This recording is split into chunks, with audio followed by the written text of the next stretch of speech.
ابو سفیان جب عام راستے سے مڑ کر ساحل سمندر کے راستے پر چل پڑا اور خطرے کے مقامات سے بہت دور پہنچ گیا اور اس کو اپنی حفاظت کا پورا اطمینان ہو گیا، تو اس نے قریش کو ایک تیز رفتار قاصد کے ذریعے خط بھیج دیا کہ تم لوگ اپنے مال اور آدمیوں کو بچانے کے لیے اپنے گھروں سے ہتھیار لے کر نکل پڑے تھے، اب تم لوگ اپنے اپنے گھروں کو واپس لوٹ جاؤ، کیونکہ ہم لوگ مسلمانوں کی یلغار اور لوٹ مار سے بچ گئے ہیں اور جان و مال کی سلامتی کے ساتھ ہم مکہ پہنچ رہے ہیں۔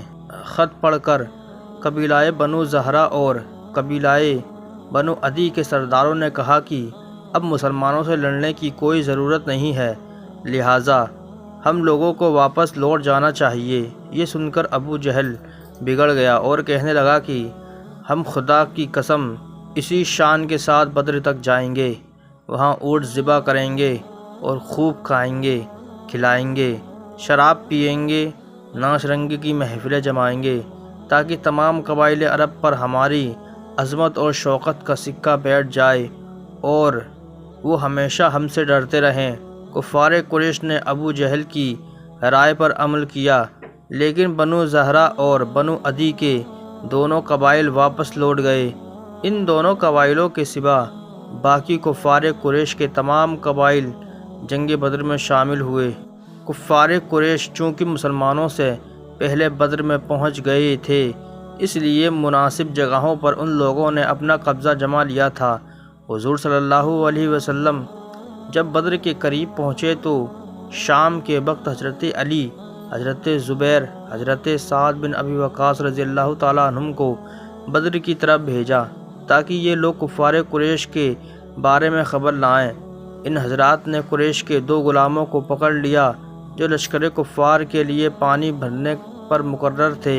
حضور صلی اللہ علیہ وسلم نے ان دونوں غلاموں سے دریافت فرمایا کہ بتاؤ اس قریشی فوج میں قریش کے سرداروں میں سے کون کون ہے؟ تو دونوں غلاموں نے بتایا کہ عتبہ بن ربیعہ، شیبہ بن ربیعہ، ابو حکیم بن حزام، نوفل بن خویلد، حارث بن عامر، نضر بن الحارث، جمعہ بن الاسود، ابو جہل بن ہشام، امیہ بن خلف، سہیل بن عمرو بن عبد بد، عباس بن عبد المطلب وغیرہ سب اس لشکر میں موجود ہیں۔ یہ فہرست سن کر حضور صلی اللہ علیہ وسلم اپنے اصحاب کی طرف متوجہ ہوئے اور فرمایا کہ مسلمانوں، سن لو، مکہ نے اپنے جگر کے ٹکڑوں کو تمہاری طرف ڈال دیا ہے۔ حضور صلی اللہ علیہ وسلم نے جب بدر میں نزول فرمایا تو ایسی جگہ پڑاؤ ڈالا کہ جہاں نہ کوئی کنواں تھا اور نہ کوئی چشمہ، اور وہاں کی زمین اتنی ریتیلی تھی کہ گھوڑوں کے پاؤں زمین میں دھنستے تھے۔ یہ دیکھ کر حضرت حباب بن منذر رضی اللہ تعالیٰ عنہ نے عرض کیا کہ یا رسول اللہ صلی اللہ علیہ وسلم، آپ نے پڑاؤ کے لیے جس جگہ کو منتخب فرمایا ہے یہ وحی کی روح سے ہے یا فوجی تدبیر ہے؟ آپ صلی اللہ علیہ وسلم نے فرمایا کہ اس بارے میں کوئی وحی نہیں اتری ہے۔ حضرت حباب بن منذر رضی اللہ تعالیٰ عنہ نے کہا کہ پھر میری رائے میں جنگی تدابیر کی روح سے بہتر یہ ہے کہ ہم کچھ آگے بڑھ کر پانی کے چشموں پر قبضہ کر لیں تاکہ کفار جن کنوؤں پر قابض ہے وہ بیکار ہو جائیں، کیونکہ ان چشموں سے ان کے کنوؤں میں پانی جاتا ہے۔ حضور صلی اللہ علیہ وسلم نے ان کی رائے کو پسند فرمایا اور اسی پر عمل کیا گیا۔ خدا کی شان کی بارش بھی ہو گئی جس سے میدان کی گرد اور ریت جم گئی، جس پر مسلمانوں کے لیے چلنا پھرنا آسان ہو گیا، اور کفار کی زمین پر کیچڑ ہو گئی جس سے ان کو چلنے پھرنے میں دشواری ہو گئی، اور مسلمانوں نے بارش کا پانی روک کر جا بجا حوض بنا لیے تاکہ یہ پانی غسل اور وضو کے کام آئے۔ اسی احسان کو خدا بند عالم نے قرآن میں اس طرح بیان فرمایا کہ اور خدا نے آسمان سے پانی برسا دیا تاکہ وہ تم لوگوں کو پاک کرے۔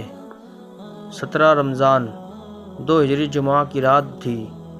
تمام فوج تو آرام و چین کی نیند سو رہی تھی، مگر ایک سرور کائنات صلی اللہ علیہ وسلم کی ذات تھی جو ساری رات خدا بند عالم سے لو لگائے ہوئے دعا میں مصروف تھی۔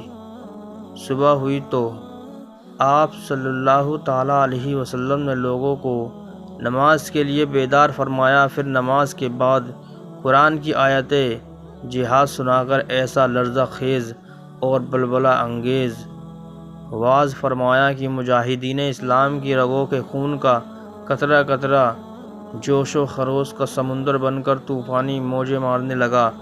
لوگ میدان جنگ کے لیے تیار ہونے لگے۔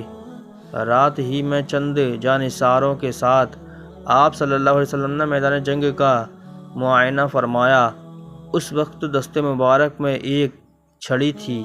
آپ اسی چھڑی سے زمین پر لکیر بناتے تھے اور یہ فرماتے تھے کہ یہ فلاں کافر کے قتل ہونے کی جگہ ہے اور کل یہاں فلاں کافر کی لاش پڑی ہوئی ملے گی۔ چنانچہ ایسا ہی ہوا کہ آپ صلی اللہ علیہ وسلم نے جس جگہ جس کافر کی قتل گاہ بتائی تھی اس کافر کی لاش ٹھیک اسی جگہ پائی گئی۔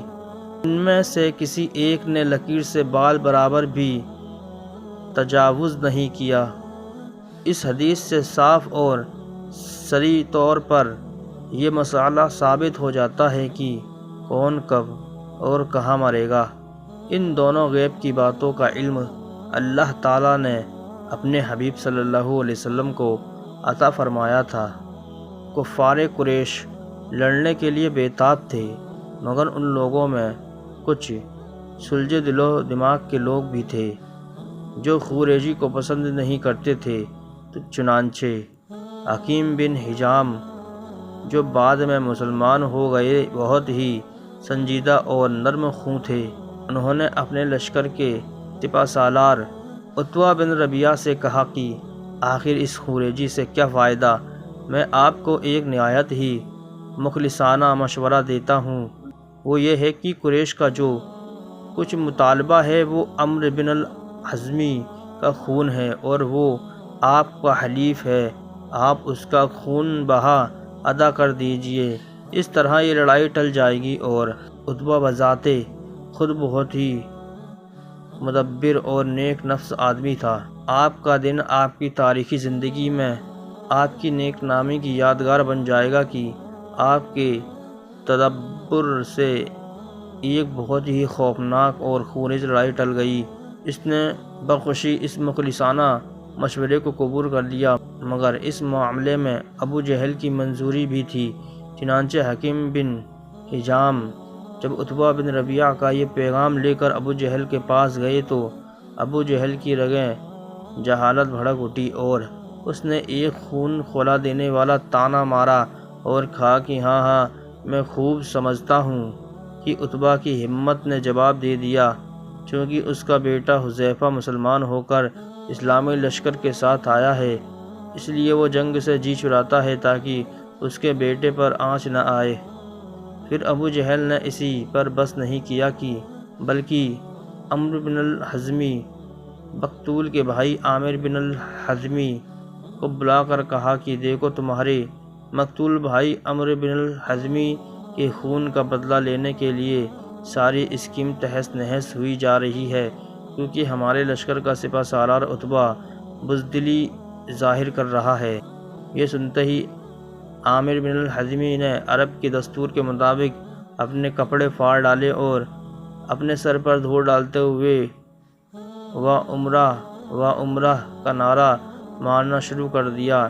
اس کارروائی نے کفار قریش کی تمام فوج میں آگ لگا دی اور سارا لشکر خون کا بدلہ خون کے نعروں سے گونجنے لگا اور ہر سپاہی جوش میں آپے سے باہر ہو کر جنگ کے لیے بےتاب و بے قرار ہو گیا۔ عتبہ نے جب ابو جہل کا طعنہ سنا تو وہ بھی غصے میں بھر گیا اور کہا ابو جہل سے کہہ دو کہ میدان جنگ بتائے گا کہ بزدل کون ہے۔ یہ کہہ کر لوہے کی ٹوپی طلب کی، مگر اس کا سر اتنا بڑا تھا کہ کوئی ٹوپی اس کے سر پر ٹھیک نہیں بیٹھی، تو مجبوراً اس نے اپنے سر پر کپڑا لپیٹا اور ہتھیار پہن کر جنگ کے لیے تیار ہو گیا۔